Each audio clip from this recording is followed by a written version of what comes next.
Hi friends, I hope you're doing well. So in today's video, I thought it'd be fun to take you along with me as I stage 6 furniture pieces that I'll be listing on Facebook Marketplace. So as you can see behind me, this is my Pretty Chockers studio. Here are the pieces that I've got painted and ready to be listed on Facebook Marketplace. So all I need to do is get this staging wall turned around and pull everything out. So let's begin.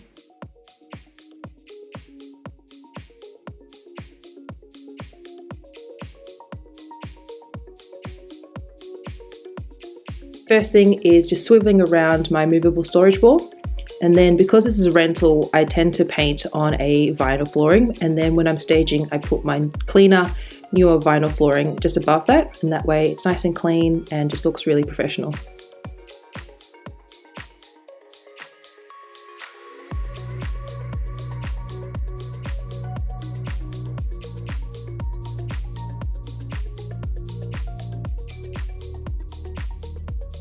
And the last thing to do is add in the baseboard. Here are all the items now pulled out. So this console is one that I'm still working on, and the pieces that I'll be staging today are 3 bedsides, a sideboard, dresser, and 1 small petite cabinet. It's definitely pretty handy having this extension of the garage, and especially that it's undercover as well. It just means that I can pull everything out and have this great natural lighting and open space to style all my pieces.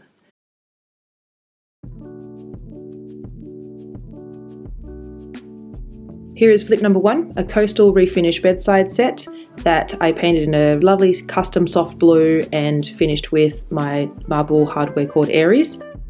The styling on these bedsides, I'm going for my tried and true formula of creating a cluster and textures and height. When you're styling, you want to make sure that you're referencing elements or features that are in the refinished piece, as that way it will complement and pair really nicely when you photograph your pieces. Before taking any photos, I always make sure that everything is lined up and all the knobs are evened and straight. The first photograph I take for Facebook listing is always a front-on image, as that way this gives the customer a clear view of what the piece looks like. Then I will go for a side-on view, and then I always do a close-up so they can see the finish and the color quality and any details. And then we'll go for a top view showing the timber finish, and then a close-up detail front on, and then also a top view with the drawer open. When I'm listing furniture flips on Facebook Marketplace, I always include at least 6 photos because I want people to really see the piece and make an informed decision before purchasing, and that way it actually cuts down the question times and hesitation of potential buyers. So the more photos you show and list, the better your chances of selling faster and for more. With these coastal bedsides now staged, I can pack them away, and what's great about bedsides is that you can stack them on top of one another and they're just nice and clean to pack away.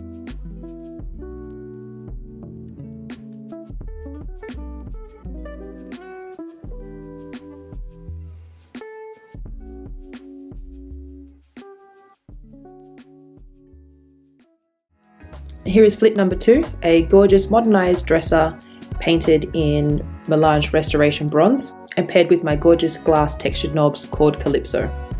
Similar to the bedsides, I'm creating a cluster of accessories and using book for height and the vase as well, with some dry florals for texture, and then finishing off with some smaller accessories. I always like to keep one side exposed so people can see the finish of the timber, and it just feels a bit more open and inviting to the eye.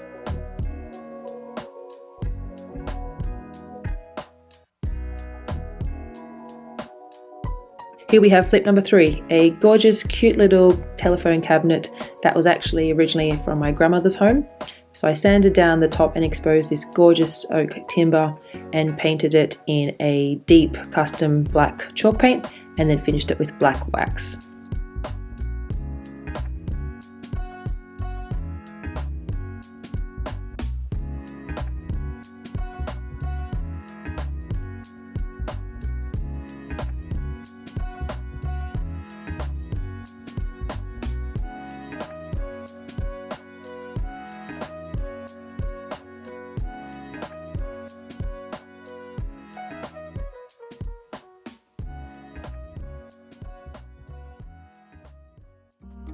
Here we have flip number 4, a stunning classic sideboard that has a beautiful natural oak timber top that I exposed and sanded back, and I ended up painting this with a warm white called Paperie by Melange. To highlight the draw front of the details, I ended up going with a acrylic and gold hardware that's a lot quieter and softer. This way the feature is more on the sideboard itself than the decorative knob. When I'm styling and staging my furniture flips, I'm always thinking about how a customer would use this and where this would be located in their home. So for a sideboard, it's most likely going to be in a dining room, maybe an entry. So you want to use artwork or pieces that are reflective of those spaces.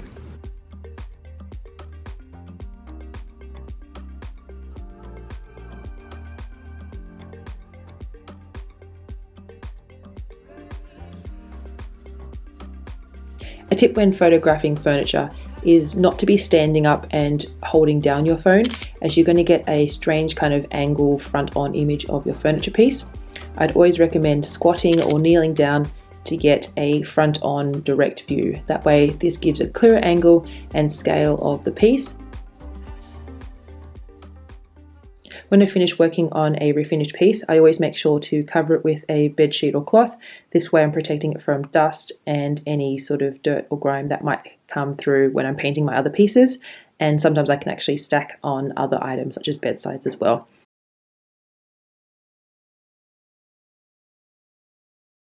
Here we come to flip number 5, our second bed set of the staging day. In styling these bedsides, I've used a high-end book, Kinfolk, which is one of my go-to books when staging. I've then added in the faux hydrangeas, the handmade beads, and a gold ornament. When staging warm oaks and timbers, I find adding in an element of gold or brass is a really nice way of complementing the warmth of the timber. It also gives balance. With these bedsides now staged, I can pack them away, and similar to the coastal bedsides, I'm stacking them on each other by flipping one of the bedsides upside down so the weight is a bit more evenly distributed. I find having this weight evenly distributed makes it easier to move around, but it also prevents any dents or scratches onto the bedside top that's underneath it. And here we are at flip number 6, our last staging furniture for the day and the last of our 3 bedsides. A great hack I find when I'm styling is to remove the paper cover front from a book. That way you're just getting the clean and simple hardcover front of the book, and this just looks really great in photography. These oak bedsides were refinished in a warm grey to complement the warm oak, and I used Dulux Riveria grey colour and paired this with my floral brass knobs called Venus. Now with the staging and styling all complete, I can pack away all my accessories really neatly in this great little cabinet that I had actually bought to refinish, but I ended up finding that it was perfect for storing all my ornaments and accessories, and it's great because the cabinet's closed, that it keeps it dust free, and it's just so easy to access when I'm styling as well. To create the best amount of storage in my garage and to give me more workspace, I'm stacking up these bedsides upside down on top of that white sideboard and then protecting it with a bed sheet to make sure that it is clean and dust free from any of the works that I do later on in the future.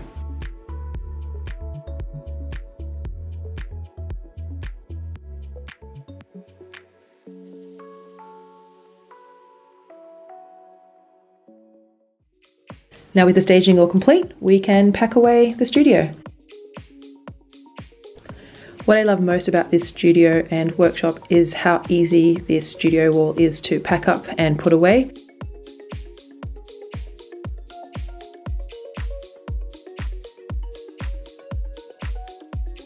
I've kept this in real time so you can see how quick and easy it is just to pack away. It takes under a minute, and all that requires is just rolling up the good vinyl flooring, putting that away, and swiveling the studio wall back around.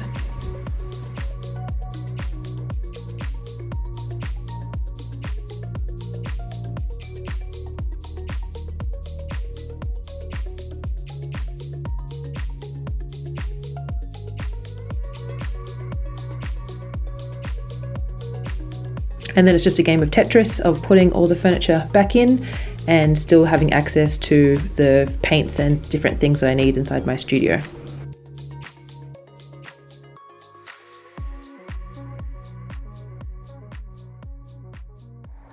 So I hope you enjoyed this behind the scenes tour of how I stage and style my furniture flips for sale.